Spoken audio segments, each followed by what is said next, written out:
அஸ்ஸலாமு அலைக்கும்.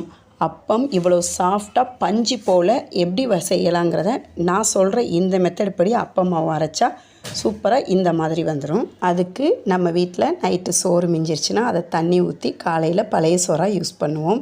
அந்த பழைய சோத்தில் தான் இப்போ நம்ம அப்பம் மாவு செய்ய போகிறோம். காப்படி உலக்கு இருக்குல்ல, இப்போ நான் காட்டுற இந்த மாதிரி ஒரு உலக்கு பச்சரிசி சேர்த்துக்கிறோம். ஒரு உலக்கு அரிசி போட்டால் 3/4 உலக்கு சோறு போடணும். அந்த பழைய சோறு இல்லைன்னாலும் பரவாயில்லை, நம்ம மதியம் ஆக்குற சுடுசோத்தையே சேர்த்துக்கிறலாம்.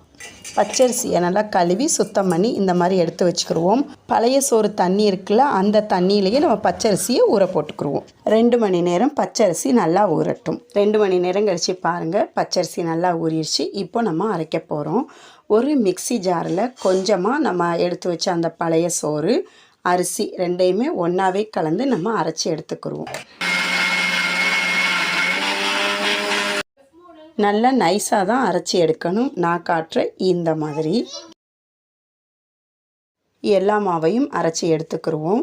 நமக்கு தேவையான அளவு கல்லுப்பு எடுத்து அந்த மாவு கூட சேர்த்து நல்லா கை வச்சு தான் மிக்ஸ் பண்ணணும். அப்போ தான் மாவு புளிக்கும். நம்ம நைட்டுக்கு அரைச்சி காலையில் தான் யூஸ் பண்ணணும். இப்போ பாருங்கள், எவ்வளோ காலையில் நான் பார்க்குறேன் எவ்வளோ அழகாக பொங்கி மூடி ஃபுல்லாக மாவாக போச்சு.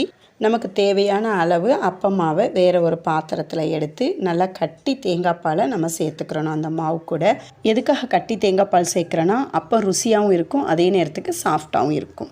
அப்பம் மாவு கிண்டினோம்ல, அந்த கரண்டியிலேயே கொஞ்சமாக சோடாப்பு போட்டு விரல் வச்சு தான் நல்லா கொஞ்சமாக தண்ணி ஊற்றி நம்ம விரல் வச்சு கரைச்சிக்கிறணும். எதுக்காக நம்ம கரைச்சி அதில் சேர்க்குறோன்னா அப்படியே மாவு கூட சோடாப்பு போட்டு அங்கங்கே கெட்டியாக போய் அப்பவுமே மஞ்சளாகவும் போயிடும்.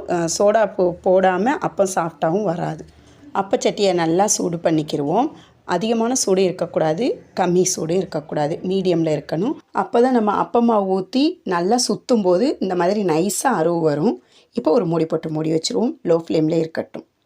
லோ ஃப்ளேமில் வச்சு தான் நம்ம அப்பம் சுட்டு எடுக்கணும். இப்போ பாருங்கள் எவ்வளோ சூப்பராக வந்திருக்குதுன்னு. அப்பத்தை நான் பிச்சு காட்டுறேன், எவ்வளோ சாஃப்டாக இருக்குதுன்னு பார்த்தீங்களா? இந்த மாதிரி தான் நம்ம செஞ்சால் வரும். இது கூட தேங்காய் பால் ஊற்றி சாப்பிடும்போது அவ்வளோ சூப்பராக இருக்கும். நீங்களும் ட்ரை பண்ணி பாருங்கள், கண்டிப்பாக உங்களுக்கும் பிடிக்கும். தேங்க்ஸ் ஃபார் வாட்சிங்.